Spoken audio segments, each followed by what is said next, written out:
int x equal to 10. ఇక్కడ x అనే integer వేరియబుల్ని డిక్లేర్ చేసి ఇనిషియలైజ్ చేస్తున్నాను.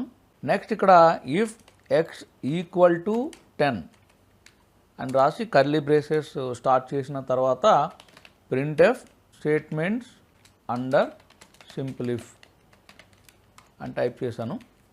And next after curly brace మళ్ళీ నేను printf స్టేట్మెంట్ తీసుకొని రెస్ట్ ఆఫ్ ది ప్రోగ్రామ్ అని మరో printf స్టేట్మెంట్ రాసుకున్నాను.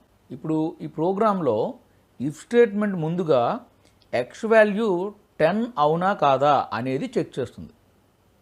ఇది ట్రూ అయితేనే దాని అండర్లో ఉన్న printf స్టేట్మెంట్కి ఎగ్జిక్యూషన్ పర్మిషన్ ఇస్తుంది, లేకపోతే ఇవ్వదు. ఇక నెక్స్ట్ ఈ ఇఫ్ బ్లాక్ తర్వాత ఉన్న printf స్టేట్మెంటు ఇఫ్ కంట్రోల్లో లేదు కాబట్టి ఇఫ్ కండిషన్ ట్రూ అయినా ఫాల్స్ అయినా కూడా నార్మల్గా ఇది ఎగ్జిక్యూట్ అయిపోతుంది. ఇప్పుడు ఒకసారి ఈ ప్రోగ్రామ్ రన్ చేసి చూస్తాను. చూసారా, స్టేట్మెంట్స్ అండర్ సింపుల్ ఇఫ్ అని రెస్ట్ ఆఫ్ ది ప్రోగ్రామ్ అని 2 లైన్స్ కనపడుతున్నాయి. బికాజ్ ఇక్కడ x ఈక్వల్ టు 10 అనే వాల్యూ ట్రూ అయింది కాబట్టి. ఇప్పుడు ఇదే ప్రోగ్రాంలో ఇఫ్ దగ్గర ఉన్న కండిషన్ని 12 అని మార్చి మళ్ళీ ప్రోగ్రామ్ రన్ చేయబోతున్నాను. చూడండి, ఇప్పుడు ఇక్కడ x ఈక్వల్ టు 12 అనేది ఫాల్స్ అవుతుంది, ఎందుకంటే x వాల్యూ మనం 10 తీసుకున్నాము, బట్ x వాల్యూ 12 అవునా కాదా అని చెక్ చేస్తున్నాం.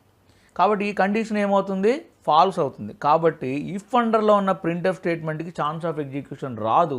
యాజ్ ఏ రిజల్ట్ మీకు ఫైనల్ అవుట్పుట్లో రెస్ట్ ఆఫ్ ది ప్రోగ్రామ్ ఒక్కటి మాత్రమే మీకు ప్రింట్ అవబోతుంది అనమాట. ఒకసారి ట్రై చేద్దాం, ఓకేనా? So rest of the program ఒక్కటే మీకు అవుట్పుట్లోకి వస్తుంది.